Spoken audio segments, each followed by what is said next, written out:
Hey, what is going on, my beautiful people? It's your certified life and relationship coach, Coach Court. And in today's video, I'm going to talk about how to live with an avoidant when you guys are already broken up. Now, this is a very specific topic, but it's something that somebody asked for me to cover. And I feel it's valuable. I feel that when you struggle and you're trying to do the right thing and you're trying to get that person back. Now, this is if you, all these tips I'm going to give you today, this is only if you want to get that person back. If you know you messed up, if you know you could have showed up better, if you were somebody that's anxious, preoccupied, and you were really triggered into your anxiety, these are the tips that I'm going to give you in order to simply get that person back or to not do any more damage, all right? Not do any more.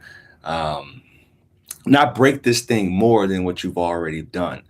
And you don't know. Like when you get into relationships with somebody that's in the love avoidant, you don't quite understand that there are certain ways you have to move in order to make them feel comfortable, make them feel safe, and for them not to back away on you and want to break up. So in today's video, we're going to be talking about how to do that, what you need to do. I have 5 tips to give you for you to not only reverse the damage that you've done, but also build a better bond with that person to get them to reconsider and think about, maybe giving this thing another shot. But I'll wait for everybody to get in here and see if I can turn these comments back on, because I know last time it was weird. It did something funky and I couldn't really see you guys. So I'm gonna try it again.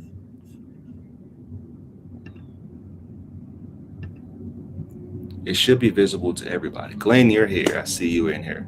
All right, so we're good. Let's get them moving.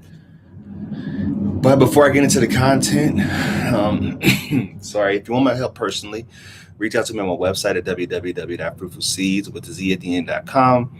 If you are part of my membership program and or you have the subscription and it's for the harvest level, please don't forget to reach out to me for your session for this month. All right, because I want to make sure that I acknowledge that on every live session that I do, but also fulfill that session because you're paying for it. And I don't know if you guys have ever had a session with me. If I don't know who you are, but if you ever had a session with me, it's just a real chill, laid back type of feel. And we set actionable goals, right? Because I know that so many people, they go to coaches, they go to therapists and counselors, and they don't feel like they've gotten some type of game plan or something that they can actually apply to their life. Lenise, I see you're in here. I reached out to you. I sent you an email. I don't know if your email was, if you didn't receive it, whatever. We're going to get back to it. Sorry. Lenise, somebody I highly value, and I really want to help get through everything in life. But anyway, just make sure that you reach out so you get that session with me, and we can go from there. If anybody's interested, go to my YouTube homepage. You can click the join button, and it's $25 a month. You get a 20-minute session from me. That's like, these days, I want to say 70% off a session with me. So I appreciate you guys. And that's just my way of giving back and just making this program as valuable as possible for you guys. The very first thing, when you got yourself into a situation where the avoidant has pulled away, they said, hey, I don't want to be with you anymore. And for whatever reason, if you're in this little weird spot where you feel you can't move out right away. I know a lot of this happened during COVID. This happened often when they was living with somebody that's an avoidant. I say all the time, if you move in with an avoidant, you have to be careful about how you cohabitate with them. You want to make sure that you lay things out clear about what's going to be quality time, what's not going to be quality time, what's going to feel like pressure, what is it that you're going to be comfortable doing on an everyday basis. So the very first thing is pull back and do you. Right. So when they say, hey, I don't want this anymore, you probably should move out. You should find another place. This isn't working for me. Pull back and start to do you. All right. Do you, meaning find yourself again. Try not to ask or demand so much from them.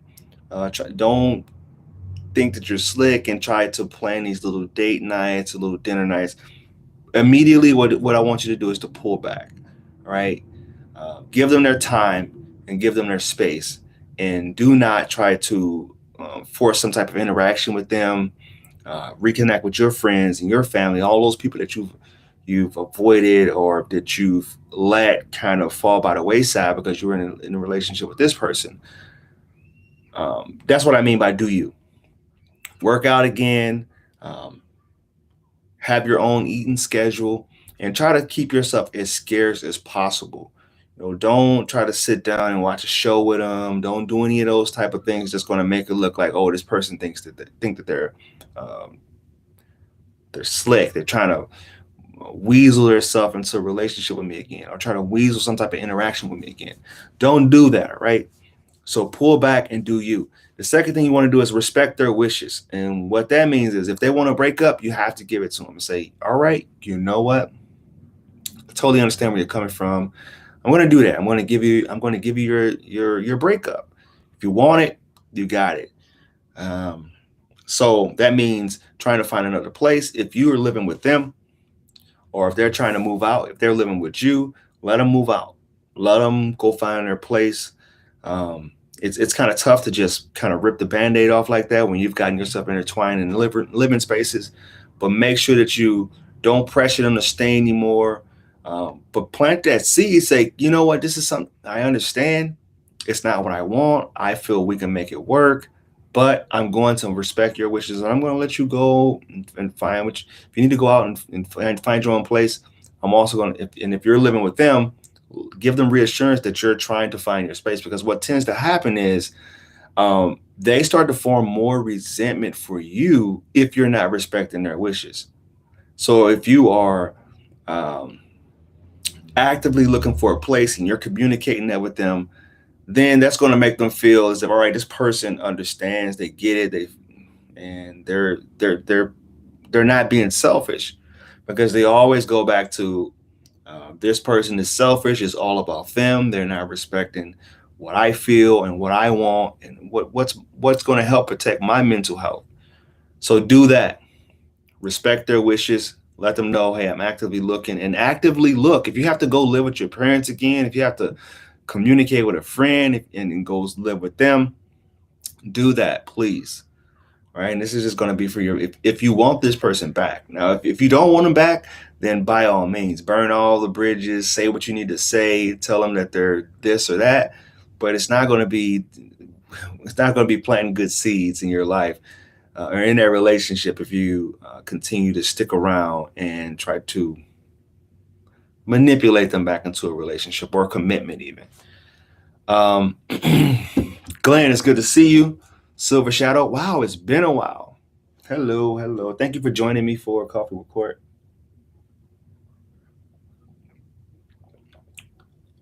Living in separate rooms isn't my cup of coffee. But listen, Glenn, at that point, you don't have a choice. All right? You don't have a choice. You have to give them what they ask. And living in a separate room, even if it's for a short amount of time, it's all about the end game. This is chess, not checkers. It's all about the end game. What do I have to do? I need to take evasive actions. Like if you're a pilot, my little brother's in the Air Force, so it's kind of cool to use this analogy. If you're a pilot, you need to take evasive actions right away. You can't, you're about to get hit by direct impact. You need to do something to make sure that you can right the ship. It has been a while. I kept missing these. Whoa, you got me today. I hope you guys can hear me. I'm 9 minutes in and I haven't even acknowledged whether or not you can hear me or not. If you're also coming in and you haven't picked up my book yet, it's $5. $5, Fruitful Seeds, How I Planted my Seeds for Growth Throughout Separation and Divorce. Go pick that up. It's on Amazon Live. Amazon Live. It's on Amazon. Go pick it up there. It's a really short read, but it also shows you guys what I've been through. The way that I articulate it in the book, I can't go as in depth on these live sessions. So I feel like it does all the work for me if you just go check out that book.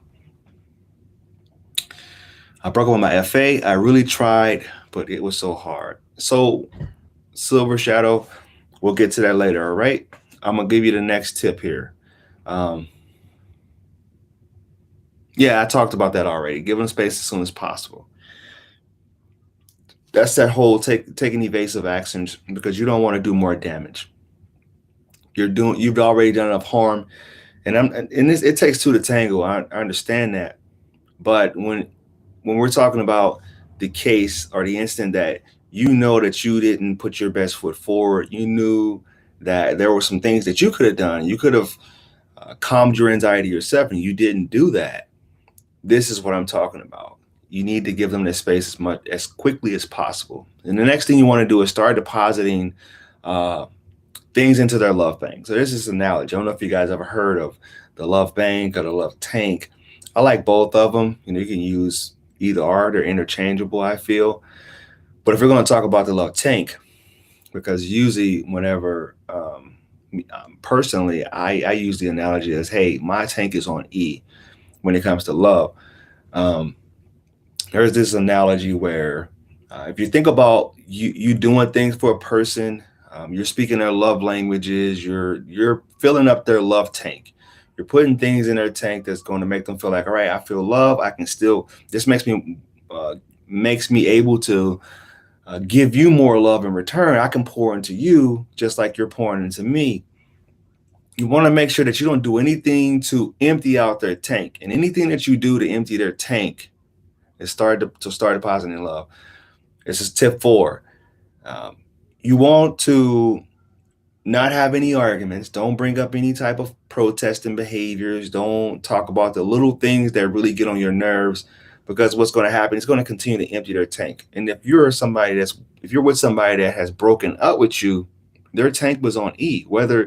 Even if it was an impulsive decision, their tank is on E, and you need to correct that as soon as possible. And what correcting that may look like, if you're somebody who, because the avoidance they love acts of service. If you're somebody who used to help them out around the house, you know, um, pick up dog poop. I mean, it's kind of what people do. Um, change the litter box or empty the dishwasher. Any of those things that kind of help make a household functional, and two people are contributing. Continue to deposit that love in that way. All right. You don't have to do anything over the top, because if you do something over the top, they'll probably pick up on it. Like if you go buy them a new pair of shoes, or if you start buying them flowers every week, then they're gonna pick up on it, and it's like, this isn't genuine. Like you're using the wrong fuel right now. So continue to deposit those things, and this takes reflection. Look back on the things that you did that made them feel closer to you, that the things that they praise you about, that they acknowledge. It's like, oh, I really appreciate you doing that. Do those things, but don't protest, and try your hardest not to get upset when they don't receive it the same way that you want them to receive it. Like if you do something that they normally praise you for and they don't praise you for it this time, understand that this is just part of the process. You're just simply planting seeds and filling up that tank in order to get it to the point where you can make the relationship drivable again. Because at this point, they're on E. You're sitting on the side of the road, and whatever you've done to get you there, it doesn't matter because you've gotten there.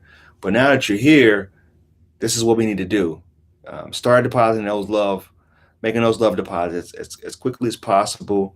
And anytime that you think about taking a withdrawal, which means bringing up something negative, something that they're not doing, if they don't come home at night. Now, I know this is going to be a very finicky thing, and people are going to probably comment negatively and thumbs down, but you got to take your medicine. You're going to have to deal with the consequences of the relationship being where it's at right now. And if they're out partying, they're doing their thing, if they've broken up with you and they're talking to other women or other men, you have to let that happen.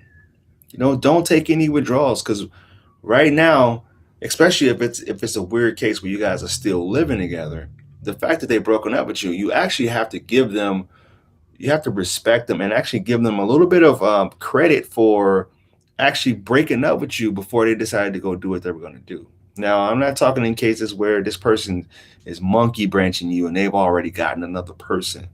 But if you know for certain that you have broken up and they didn't start doing any of these things until after they broke up with you, it's going to be taking some withdrawals out of their love bank and their love tank if you start to point out what they're doing. Like, oh, I know you texting this person, or you know you're doing it.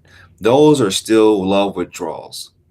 And at that point, you should go out and do your own thing too. We're not even going to go all the way. We're not going to take it that direction. All right, we're just going to talk about the issue at hand. And the last thing, I only have 5. All right, the last thing that you want to do is you need to be prepared to wait. This thing took a while to get to where it's at. Relationships don't fall apart quickly; they fall apart over time, and it may take just as much time to get it back to where you want it to be. So be prepared to wait, and that kind of goes hand in hand with depositing into the love bank or the love tank. Be prepared to just make deposits without getting any return right away. It's not going to be anything that's easy. It's not going to be a fast process. All right. You're going to have to wait. And sometimes you're going to get frustrated. But here's what you do in those frustrating moments. You need to go talk to somebody that's a healthy outlet. Talk to somebody that's just going to be able to listen to you and just be a sounding board, and not somebody that's going to be convincing you to, well, you need to ask them to do that, because people can give you bad advice, especially your loved ones, when they're feeling like you're not being treated properly. But what they don't realize is it's not that I'm not being treated properly. I'm just coming to you just to vent and just to let all this out. So find somebody that's going to be that sounding board for you, that's not going to discourage you or make you feel silly or stupid for sticking around with somebody who isn't giving the same amount of effort as you are. Because, like I said, it took a while to get to this point. So it's going to take a while for you to get yourself out of that hole. So those are the 5 tips that I have for you. I'm going to go back and read these comments now. I am now seeing a very secure and lovely man, Silver Shadow, who I dated years ago. And interestingly, I have some avoidant patterns. Yeah, because when you get yourself to that point, and when you learn about yourself, you'll start to see yourself in other people. The things that you do, your weaknesses and your strengths, you start to see in other people. Things that you're lacking. This is why personal development goes so much further than personal development. Once you learn about yourself and you start to understand how you tick and what makes you work and your past traumas and the things that you need to work on, you start to see that in other people, and you start to appreciate the things in other people that you wish you had in yourself. You wish you can strengthen in yourself, but also the things that align within you. If that makes sense. It's so interesting.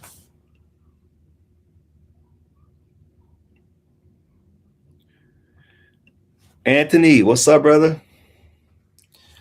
My ex dumped me and replaced me for her coworker because she fell in love with him because of his attitude. I treated her badly and taken for granted. Our relationship was 2 years. Can I get my ex back? So if it's a rebound situation, then there's going to come a point where she's going to think about you and she's going to wonder if she made the right decision.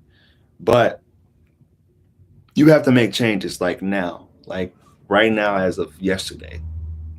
Because if you don't, and this is what the mistake a lot of people make, is they take the person back without doing the work on themselves, without correcting the issue that made them leave you in the first place.